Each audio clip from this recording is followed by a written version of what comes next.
বিসমিল্লাহির রহমানির রহিম। আজকের ভিডিওতে আমরা দেখব কীভাবে হচ্ছে এসএইচজি-এর রিমোট সেটি লক এবং আনলক করতে হয়। অনেক সময় অনেকে কী করে, এসএইচজি-এর রিমোট সেটা হচ্ছে লক করে ফেলে, পরে কোনো বাটন যদি প্রেস করে তাহলে আর হচ্ছে এসি ঠিকভাবে হচ্ছে কাজ করে না। এই অবস্থায় হচ্ছে আপনি এসির যে পাওয়ার সাপ্লাই সেটা যখন দিবেন, পাওয়ার সাপ্লাই দেওয়ার পর হচ্ছে এসিটি হচ্ছে বিপ যে শব্দ সেটি করবে, কিন্তু রিমোট দিয়ে হচ্ছে আপনি এসি হচ্ছে অন করতে পারবেন না এবং অফও করতে পারবেন না।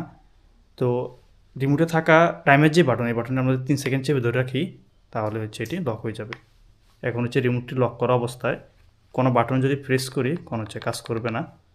এই অবস্থা হচ্ছে এসি অনও করা যাবে না, অফও করা যাবে না। পুনরায় যদি আমরা আবার যদি টাইমের বাটন যদি 3 সেকেন্ড চেপে ধরে রাখি, তাহলে এটি হচ্ছে আনলক হয়ে যাবে। এটা হচ্ছে এখন আনলক করা অবস্থায়। এখন যদি কোনো বাটন প্রেস করি তাহলে হচ্ছে সঠিকভাবে কাজ করবে। তো এটা আপনারা দুইভাবে করতে পারেন, রিমোট দিয়ে করতে পারেন, আর যদি রিমোট দিয়ে করা যদি সম্ভব না হয়, রিমোটের যে পিছনে যে কাভার এটি খুলে নেবেন, খুলে হচ্ছে ব্যাটারিগুলো কিছুক্ষণ বাইরে রেখে দিবেন, পুনরায় ব্যাটারি সেট করে সঠিক ফাংশনে নিয়ে আসবেন,